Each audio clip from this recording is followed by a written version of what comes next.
Swayam Prabha. Digital India. Educated India.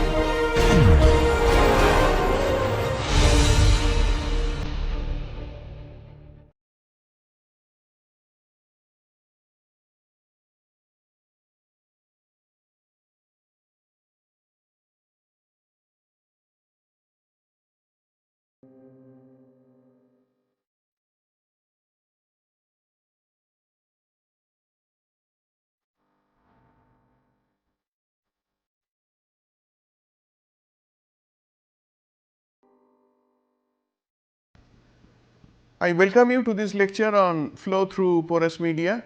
We have been discussing about different mechanisms by which the transport takes place in porous media. Now we are going to in this module we are going to discuss about the flow equations. We will look at this Darcy's law that we talked about, that cause and effect relationship, in a bigger detail. We are going to look at it, and also what other ways other than Darcy's law, what other ways viscous flow can be theorized. So that is something which we are heading to. Here in this section, we will be focusing mostly on Darcy's law and also further an equation which is known as Ergun equation. If we look at the Cauchy momentum equation in convective form, it is written like this.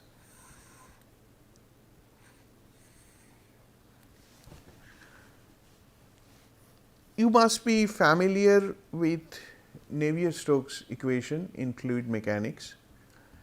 If not, you must think of this whole exercise as an extension of Newton's second law.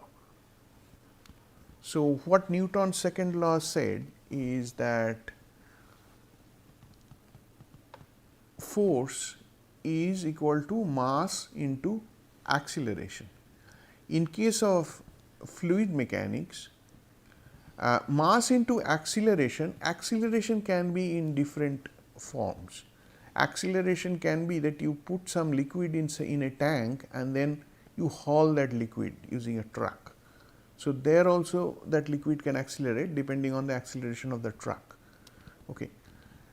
On the other hand, when a fluid flows through a pipe or fluid flows through any conduit, that time one has acceleration, but that acceleration is not simply du dt, where u is the velocity. It is not simple derivative of velocity. Instead, we talk about the something called a substantial derivative, which is capital Du, capital Dt. So, this substantial derivative, this gives an acceleration which is a combination of convective acceleration plus local acceleration. So, this convective acceleration and local acceleration, we are familiar with this del u del t term as acceleration, but that we are calling local acceleration, because why we have to get into this convective plus local acceleration? Because these velocity, the u that we are talking about, u is not velocity of a particle. Had it been a Lagrangian framework, that means had it been a velocity of a particle, u is a velocity of a particle, we could have taken a derivative of it with respect to time, and we could have called this acceleration, as we have studied in particle mechanics. But here in this case, u is not velocity of a single particle, u is the velocity field. What that means is flow is taking place here, and I picked up a box at some coordinate. I picked up a box, and in that box, in that location, let us say x, y and z location, there are several number of particles that are entering into the box, several particles leaving the box. If I look at the average velocity of all these particles at that particular location, that is the u that we are talking about here. So, this is basically a velocity field which is a function of space and time. Space means this is the x, y, z coordinate where this box I have located, and t is the time at which I am doing this averaging. So, this is a velocity field. So, when we try to find out what is the acceleration in this velocity field, we need to take a substantial derivative. So, this is the mass into acceleration term, and on the right hand side we have the force term, and the force is basically force per area. So, we have now so we have so from the force term, this rho g, you remember h rho g was the hydrostatic head, h rho g is the pressure, right. So, I have h rho g used to be the pressure. So, this rho g term is giving me, so pressure, so when it comes to force, it is h into rho g into a. So, h into a gives me the volume, right, h into a into rho into g. H into a is the volume, volume into density is mass, mass into g, g is the acceleration due to gravity. So, this is the force. So, rho g is basically the force per volume. So, this is the force per volume. So, you are similarly minus grad of p.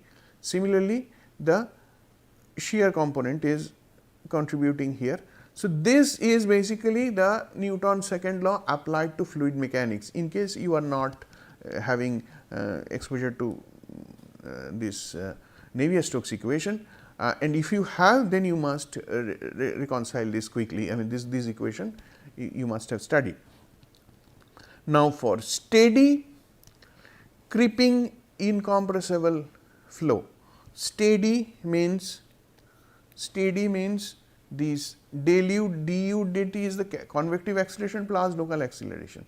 Local acceleration was basically del u del t, and the convective acceleration is basically u del x plus, there are a few other terms. So, now this del u del t time derivative is 0. So, steady means this part is gone.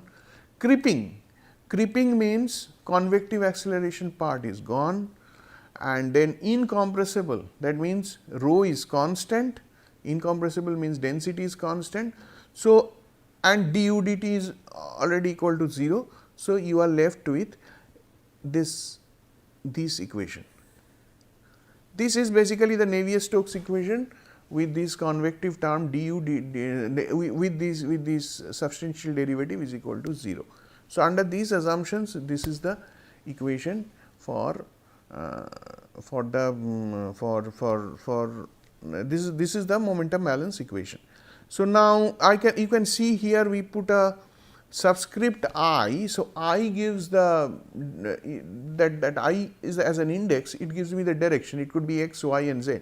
So, for example, del I p, that means if we are talking about x direction, then it would be u subscript x, this is rho g x.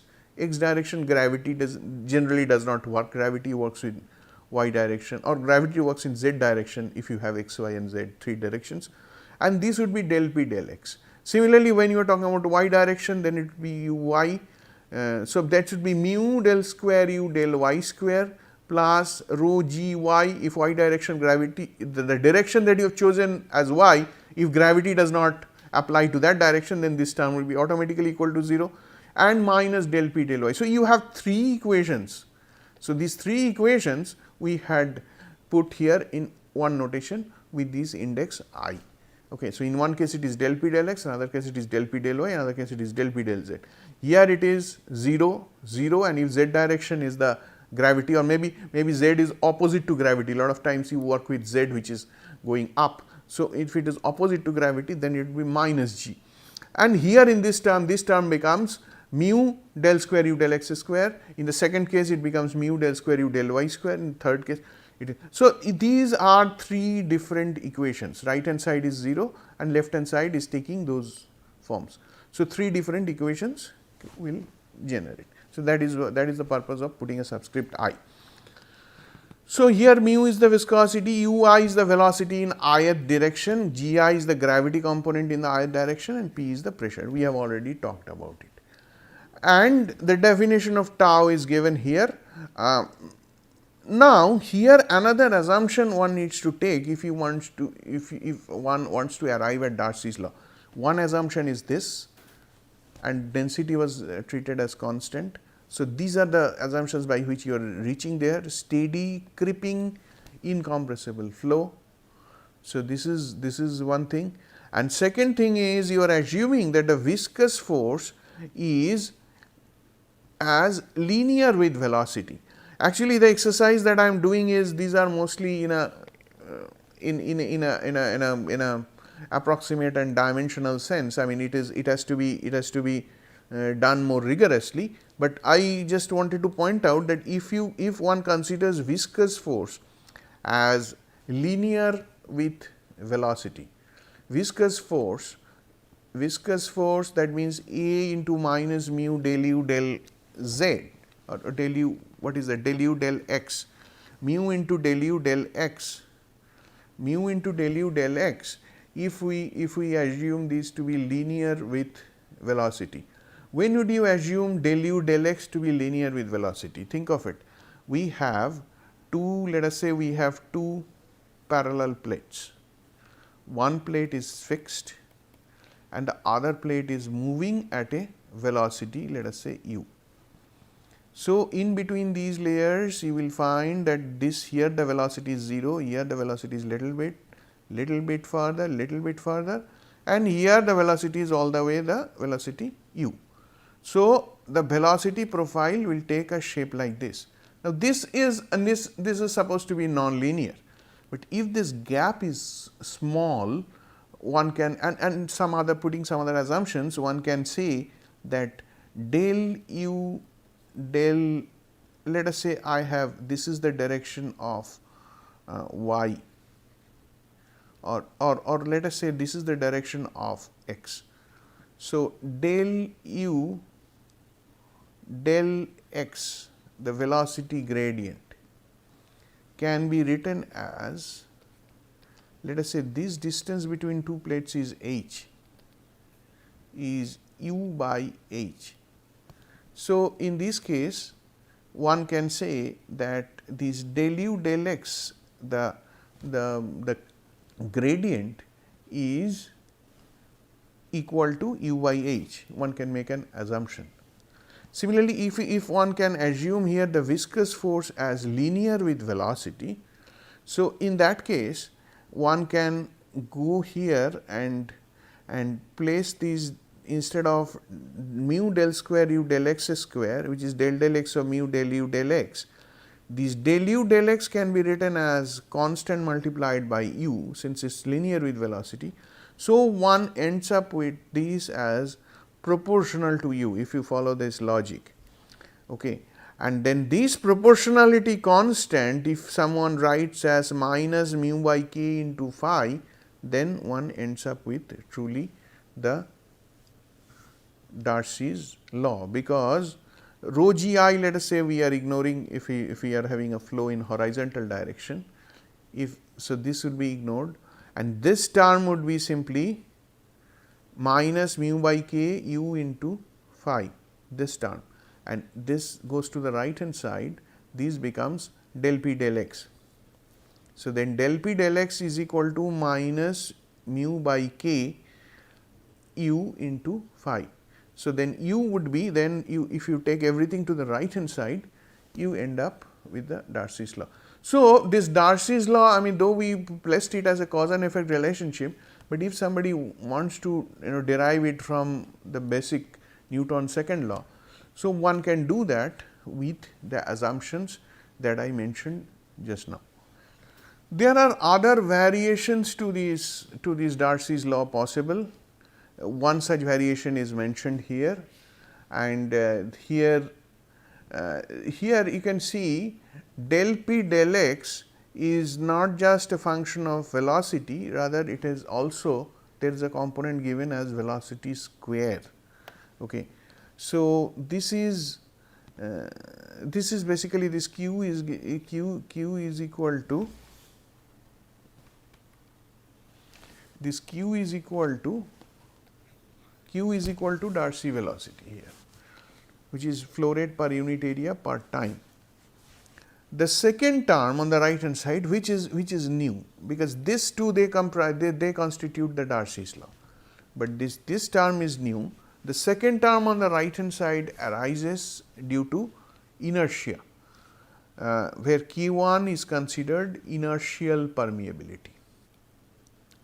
This form of equation becomes relevant only at high flow rate, because inertia will dominate only at high flow rate, such as gas flow in a gas production well. Gas production well means near the wellbore you will have much higher velocity. You have already seen this, right? You have already seen that the velocity, if I put Vr as a function of r, and this is proportional to 1 by r. So, naturally near the wellbore the velocity is much higher, okay. And so, if it is a gas flow, even it is higher. So, or flow through a fracture. Flow through a fracture means fracture is a porous medium, they can have some channels. I mean, porous media, if there is a fracture, there is a crack, through that the flow will take place at a much higher rate.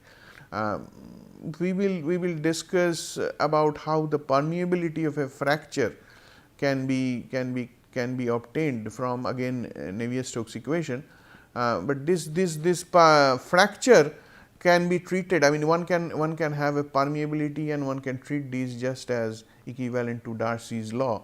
Just using the Darcy's law, one can treat them, and the similarity of that treatment with flow between two parallel plates, as we have done in fluid mechanics, that can be established. In fact, there is a very famous cubic law for flow through a fracture, which relates these two, flow between two parallel plates and flow through a fracture, whereby they have shown that the fracture permeability K, we put a subscript F.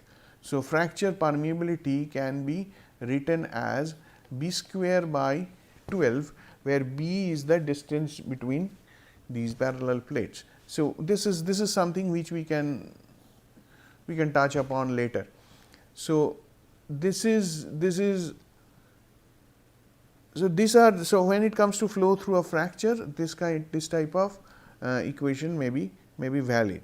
Now, this equation is usually not needed. Frankly speaking, this equation is usually not needed for flow in the middle of a sandstone reservoir. So, when you are working with a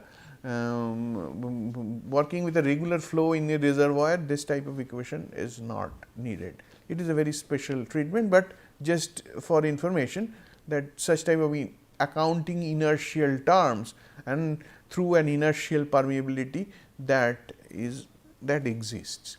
Now, here comes the other way of doing things. We have been talking about flow through porous medium through Darcy's law and all these things. So, now suppose someone goes to try to relate more to the concepts of fluid mechanics, flow through a channel. If someone wants to relate the flow through porous media with flow through channels. So, the most obvious thing they will do is they will immediately go to Reynolds number. Flow through a pipe, flow through a channel, it is typically defined at the pressure drop. Pressure drop for flow through a channel is given by the most fundamental dimensionless number in this context is Reynolds number. You all are aware of this, must be aware of this. This is the most basic thing in fluid mechanics. When you have a pipe of diameter d and fluid is flowing at an average velocity v, and the density of the fluid is rho, viscosity of the fluid is mu, then Reynolds number is given by d v rho by mu. This is what is the definition of Reynolds number. So, Reynolds number defines what in a pipe? Generally, Reynolds number, if it is less than certain threshold number, let us say 2100 or so, then one considers the flow to be laminar. In fact, there is a classical example of this scientist Reynolds. What he has done is he has performed an experiment where he introduced some color in the flow of water in a pipe, and what he found is that as he continued to increase the velocity, he found initially it was just a line. It was just a line wherever he introduced the color, it was just a line. Then as he continued to increase the velocity, he found that this line is becoming wavy, and then if it at a very high velocity, he found that this line is basically churning like this. So, he put this put some numbers he assigned, that this dimensionless number when it crosses certain threshold, then this type of churning starts getting there. So, this number, the higher the threshold number, which if Reynolds number is beyond that threshold value, that is considered the turbulence, and if it is less than the threshold value, it is considered laminar. Laminar means one layer sliding against the other. That means this is one layer, the other layer is sliding, the other layer is sliding, one is sliding against the other. Whereas, in case of turbulence, there are eddy packets which is moving randomly inside the conduit. So, now this Reynolds number, what they did is now related this pressure drop delta P. Now, what they did is they related this pressure drop delta P as a function of Reynolds number. So, not only it is not just Reynolds number. So, there would be other parameters also. So, so it is what would be the dependence of pressure drop on Reynolds number. So rather I should put this as delta P, how it depends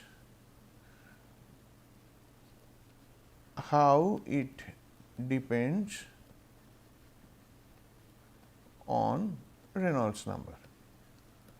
So, if one wants to go to that logic, there in fact the framework that has been developed there is by the use of a term called friction factor.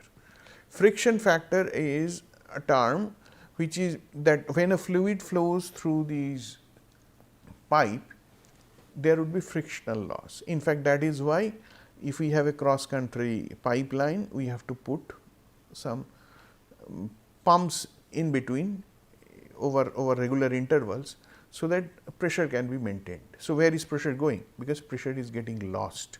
Pressure is lost due to what? It is lost due to frictional drop.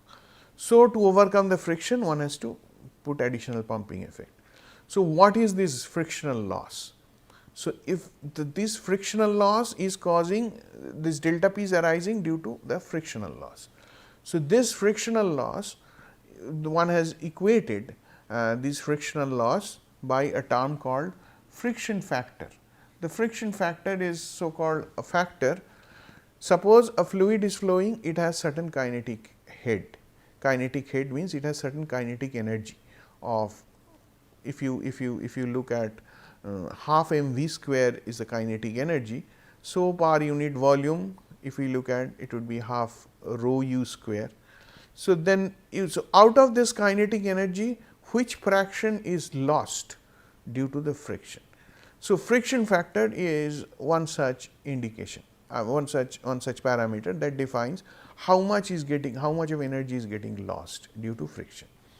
So, this friction factor and now this delta P, treating this delta P as a function of this friction factor. Now, naturally this friction factor will depend on whether you are flowing too fast or whether you are flowing too slow, right. So, if you are flowing too fast, then there are eddies, the eddies are there would be there would be lot of cross movements, and that will contribute to pressure drop in a different way, as against when the velocity is lower, the treatment would be different. So, naturally this friction factor will be a function of this Reynolds number. When Reynolds number is high, then we expect the friction factor to be low, whereas when Reynolds number is low, the friction factor would be higher. So, this is a treatment that is already existing in fluid mechanics for flow through a pipe. So, what we would like to do at this point is we have to define somehow these Reynolds number for porous media. The objective is that if we can define this Reynolds number for porous media, then if we can define the Reynolds number for porous media, then we can come up with some kind of friction factor for porous media. Then if we can find out a friction factor, then we can come up with an equation that will relate delta P, the pressure drop, with the Reynolds number through this friction factor term. So, that is something which we are interested in, that could be an alternative treatment, and that would be true if we want to follow what is exactly followed in fluid mechanics for a flow through a pipe. We can follow the same thing for flow through a porous media, and the outcome of these is there are 3 equations possible: Blake-Plummer, Kozny-Karman equation, and a combination of these which is known as Irgan equation.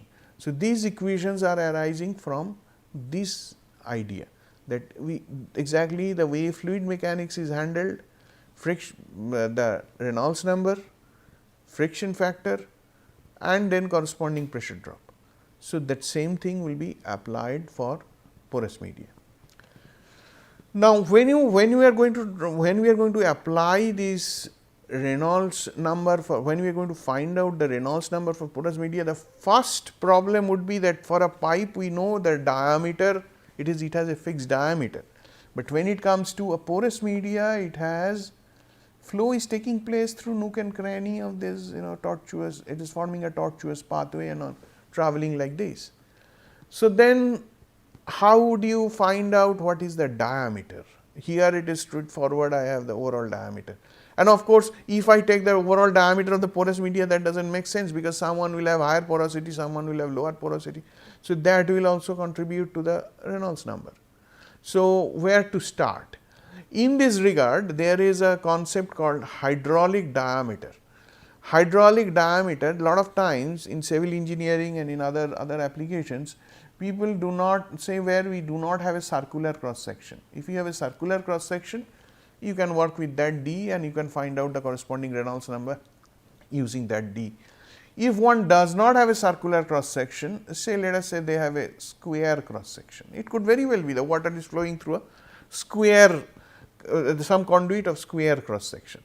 So, in that case, what would be, how do you calculate the Reynolds number? In that case, what essentially is done is that hydraulic diameter, or it is so called equivalent diameter, one finds out, and that equivalent diameter is 4 into weighted area by weighted perimeter. Okay. So, weighted area by weighted perimeter. So, this is the concept of hydraulic diameter that is invoked in this case. For example, in case of a square, weighted area would be the area that is weighted when as the fluid flows, the weighting is taking place by the fluid. So, weighted area is A into A. So, weighted area is a square, and weighted perimeter, this would be the perimeter. So, perimeter is 4A. So, it would be 4 into 4A, sorry, A square weighted area by weighted perimeter, 4A. So, this is equal to A. So, hydraulic hydraulic diameter in this case would be 4 into A.